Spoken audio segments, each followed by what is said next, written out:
The night the signalman walks past your house. They say every town has its ghost story, but ours doesn't linger in abandoned houses or graveyards. Ours walks.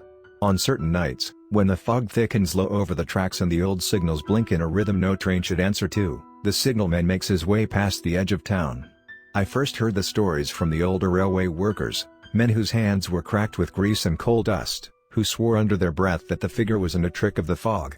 He always appeared the same way, lean frame in a long, dark coat, carrying the signal lantern at his side. But the detail that froze most people was the eyes. Not glowing like some beast or unnatural monster, but reflecting, sharp and cold, like polished glass catching a distant light. You'd think they belonged to a man, except they never blinked, never shifted. They were fixed forward, like the dull beams of a train headlight cutting through your street. The first time I saw him was in November, a night colder than it should have been. The fog rolled in from the marshland, wrapping the houses in a thick, wet blanket. I had been outside smoking, half out of boredom, half to avoid the endless creak of the house's pipes. That's when I heard the rhythm, soft but deliberate, the scuff of boots against gravel. Slow steps, unhurried. I turned and there he was, walking the main road that cut past my house. His lantern swung gently, and for a moment I thought it was just a late shift worker heading back. But no one uses those tracks anymore. The railway shut down nearly 30 years ago after the accident, the one where the brakes failed, sending a freight train into the river. The signalman, they said, had been the one at the lever, trying desperately to stop what couldn't be stopped. Some people whispered he never left his post, even in death. The air around him didn't feel cold in the ghostly way you read about, but heavy, like it pressed against your chest, reminding you to stay quiet, stay still. My cigarette burned low, but I didn't dare move to flick it away. His eyes caught the faint glow of the street lamp, and they looked at me without looking into me. Just forward, just steady. And then, as if some inner clock demanded it, he kept walking. No turn, no sound, just the slow, deliberate crunch of boots fading into the fog.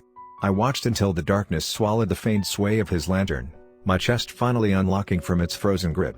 The thing is, he always walks in the same direction, toward the old tracks, toward the river bend. People who've tried to follow never last long.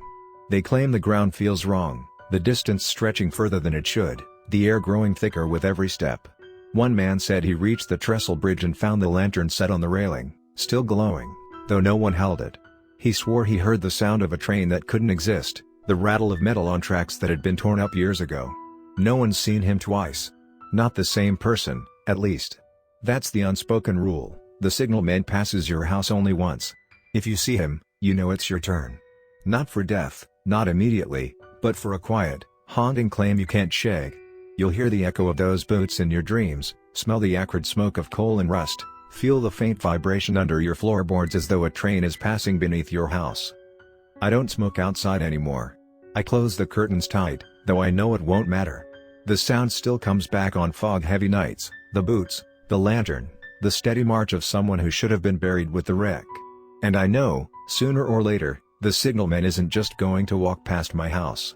He's going to stop.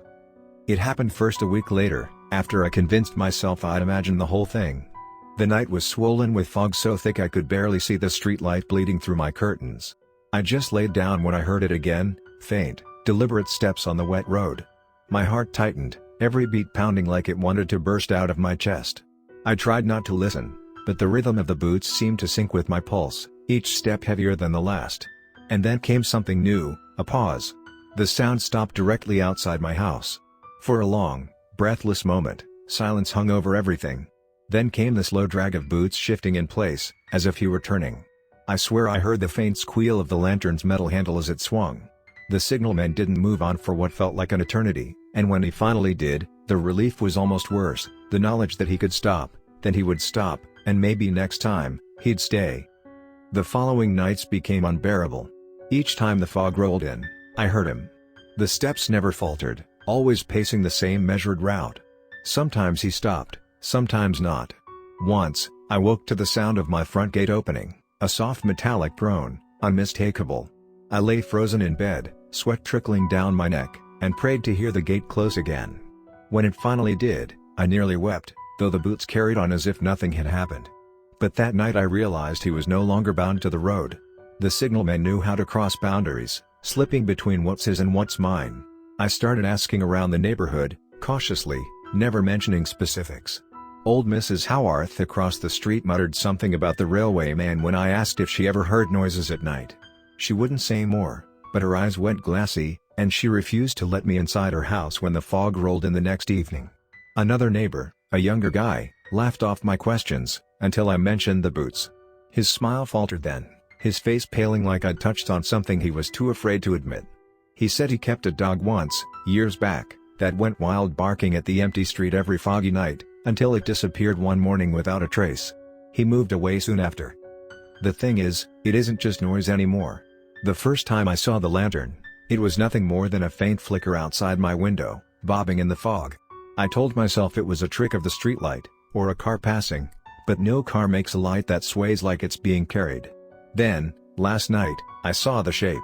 A tall figure in an old railway coat, hunched slightly forward, moving with a stiff, mechanical gait. His head was lowered as though the weight of centuries pressed it down, and his lantern cast long, skeletal shadows across the mist. For the briefest second, he turned toward me, and I saw the ruined side of his face, crushed and broken, gleaming red as though freshly mangled by steel. His eye socket was nothing but an empty hollow, yet I felt it lock onto me as surely as if it still housed a living eye. I stumbled back from the window, choking on my own breath. When I looked again, he was gone. No steps, no light. Only silence, and the terrible knowledge that he saw me. That I was no longer just another house on his route. Now I sit awake every night, listening for the rhythm of boots in the fog. They're coming closer each time, slower, as if he's savoring the wait.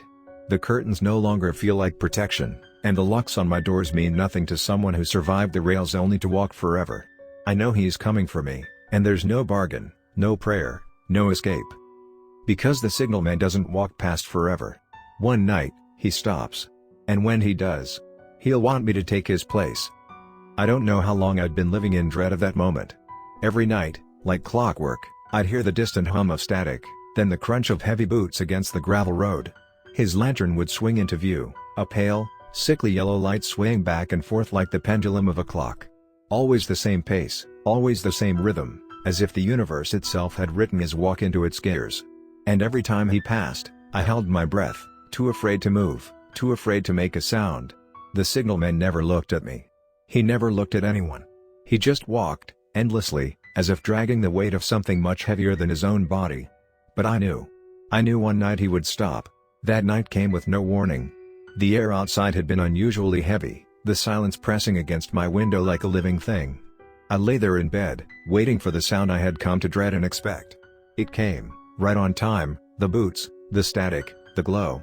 But this time, when the light reached the patch of road in front of my house, it paused. I sat up in bed, heart pounding so violently I could feel it in my teeth.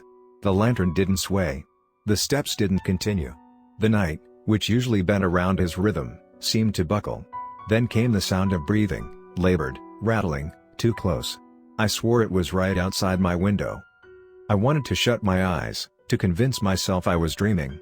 But curiosity and terror pinned me in place. Slowly, very slowly, I crawled to the edge of the window and looked out. The signalman stood still for the first time I'd ever seen. His face was hidden beneath the shadow of his hood, but his body, it wasn't quite right. His arms hung too long, his shoulders slumped in ways that suggested exhaustion centuries old. The lantern trembled in his hand as though it burned him. And then, with agonizing slowness, he lifted his head. He didn't have eyes, only two sockets where static hissed and sparked like broken wires. My stomach turned cold. I couldn't move. The signalman raised his free hand and pointed at me. Not a word, not a sound, just that long, skeletal finger aimed directly at my chest. The static in his skull grew louder, filling my ears until it drowned out my thoughts. My house felt like it was vibrating apart, the walls creaking and bending. Then I heard a voice, not from outside, but inside my head. A grinding, hollow sound like two radios tuned to different stations at once. It is your turn. I stumbled back from the window, shaking my head violently. No, I whispered, my throat dry. But the voice persisted. Louder. Angrier. It is your turn. I don't know how long I stood there, clutching the wall like it could anchor me to reality.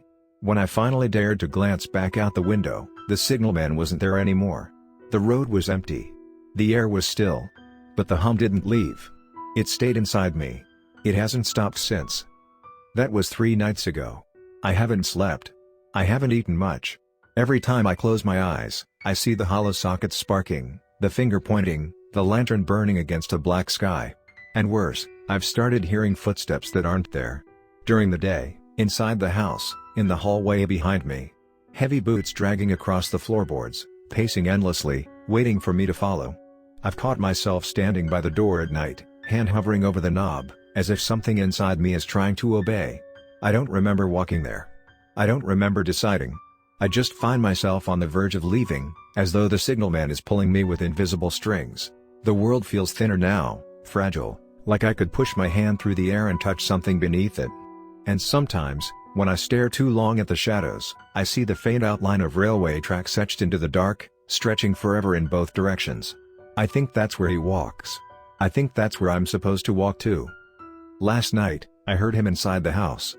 Not outside, inside. The boots came from the kitchen, dragging across the tile, moving slowly toward the stairs. The lantern's glow seeped under my bedroom door, spilling across the carpet. The static was so loud it made my teeth chatter. I didn't breathe, didn't move, just sat there while the light lingered outside my door. And then I heard it. The rattle of the knob. The signalman wanted in. I don't know how much longer I can resist. My reflection has started to flicker. Sometimes when I pass a mirror, I don't see myself, I see him. The hood, the lantern, the endless walk. And every time I blink, the moment stretches longer, as if reality is giving me a glimpse of what's waiting. I'm starting to think I don't have a choice. Maybe nobody does. Because the signalman doesn't walk past forever. He stops. He chooses. And when he does, there's no escaping.